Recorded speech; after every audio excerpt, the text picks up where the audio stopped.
Today we will see the second part of the pathology of renal systems, and that's the vascular disorders of kidney.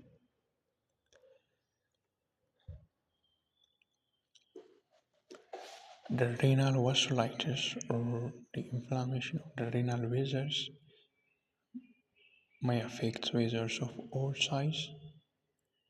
They can be small vessels or medium-sized vessels or large vessels. And there are many types of systemic vasculitis that affect kidney, even glomerulopathy. Vasculitis is a local form of vasculitis that involves glomerular bloods, and glomeruli may be affected alone or it can be a component of systemic vasculitis. So when you see the small vessel vasculitis, they affect the small arteries, as we can see from the name. They affect arterioles, capillaries, venules, and they lead to glomerulonephritis. They are mediated either by immune complexes or by the deposition of anti-basement membrane antibodies or anti-neutrophil cytoplasmic antibodies. So these are the possible etiologies of the small vessel vasculitis. Here we see three forms of small vessel vasculitis. The first one is henoch purpura, and this is the most common childhood vasculitis that's caused by the localization of immune complexes that mostly contain the IgA and the vessels. So whenever there is immune complex deposition in the vessels, and that will cause inflammation, a condition called henoch purpura. The second type here is the cryoglobulinemia vasculitis, which causes proliferative type of glomerulonephritis. And the third one is ANCA vasculitis, which can be classified as a Wegener granulomatosis, Churg-Strauss syndrome, and microscopic polyangiitis. You'll see these disorders in detail later on. And the second type of vasculitis is medium-sized vessels, which obviously affects arteries. The examples are polyarteritis nodosa and Kawasaki disease. These medium-sized vessel vasculitis are known as necrotizing arteritis because they cause the necrosis of the affected vessels. And the third type is large vessel arthritis, which is also known as giant cell arthritis. Takayasu arthritis affects the aorta, so this large vessel arthritis affects aorta and the major branches of aorta. And when these vessels are affected, they become narrowed, and the result is the renovascular hypertension. So these are the three forms of vasculitis. How we see the nephrosclerosis, and as you can see from the term, sclerosis means the thickening or the hardening. So we use this term to describe renal pathologies that are associated with sclerosis or the thickening of the renal arterioles, hence the name nephro, and when they become strongly associated with hypertension, and the hypertension can be the case for the nephrosclerosis or it can be caused by nephrosclerosis. So there are two processes that participate in the arterial lesions in this condition. The first process is the thickening of the medial and intimal layer of the arterioles, and the second process is the hyalinization of arterial wall because of the deposition of hyaline. Now we see the kidneys of essential hypertension, how they appear, and when there is essential hypertension, the kidneys become contracted in size, as you can see here. It's contracted, and the cortex here is thin here, and the surface is finely granular.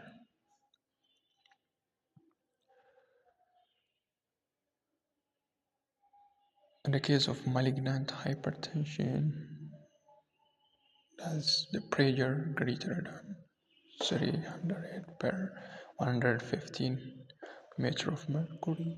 Because of this highly increased pressure, there will be small petechiae throughout the kidney because of the necrosis of vessels, and such condition is called phlebitic kidney. So these are the small petechiae over the kidney.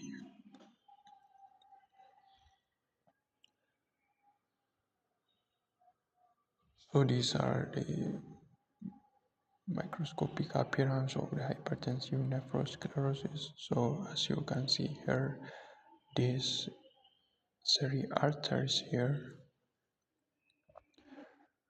are affected. So this is the hyalinization. So these three arterioles here are seen with hyaline sclerosis. And in this case, we see an arcuate artery from the kidney with the fibrotic intimal thickening. So the intima has been thickened here, and because of that thickening, the lumen is narrowed. Here we see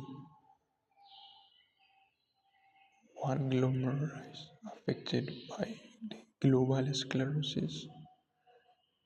That's affected totally, and this glomerulus is affected by segmental sclerosis. Only a portion of the glomerulus is affected.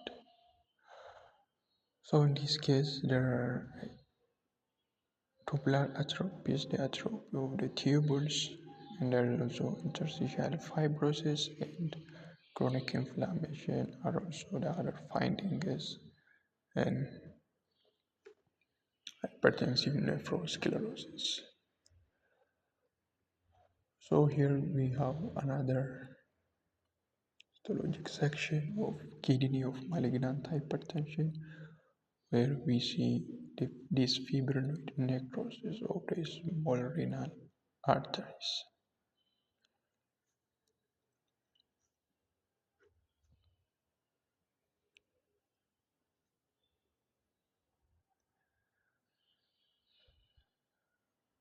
Again, here we see the onion skin appearance, which because of hyperplastic arteriolosclerosis, that's also called hyperplastic arteriolitis.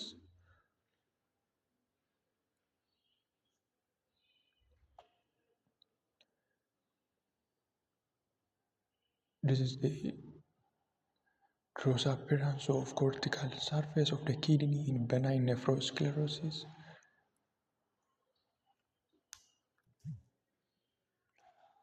So here we see the leathery granularity of the surface. This is the hyaline arteriosclerosis, where these two arteries are narrowed because of the marked thickening of verse because of the hyaline deposition in the wall. Another associated condition is the renal artery stenosis, which is the narrowing of the renal artery, and usually it is unilateral and it is responsible for 2 up to 5% of hypertension cases. So, among the different cases of hypertension, 2 up to 5% of the cases are caused by this unilateral renal artery stenosis. And it's important to recognize because of its curability by surgery. So by performing surgery, if we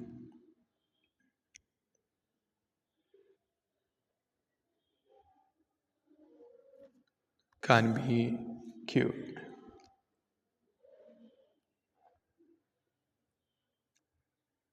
So the hypertension secondary to renal artery stenosis is caused by the increased production of renin from the ischemic kidney. So when there is renal artery stenosis, the renal blood flow or the flow of blood to the kidney is reduced, and the kidney has juxtaglomerular cells that respond by producing renin. So it sees the situation as ischemia because of the stenosis, the decreased blood flow, and they will respond by decreased production of renin, which further causes their reabsorption of or the retention of water, and so they much causes hypertension. And the most common case of renal artery stenosis is the narrowing of the vessel at the origin by atherosmatous plaque. So this is related to the atherosclerosis, and this occurs more frequently in. And we see in with advancing age and diabetes mellitus, the incidence of developing this renal artery stenosis because of atherosmatous plaque increases. And the second most frequent case of renal artery stenosis is the fibromuscular dysplasia of the artery, that's characterized here by this fibromuscular thickening that can involve the intimal region or the media or the adventitia of the capillary. So unlike those caused by the atherosmatous plaque, these stenosis are more common in women and they tend to occur in younger age groups. So this is the most frequent case of stenosis, which is the fibromuscular dysplasia.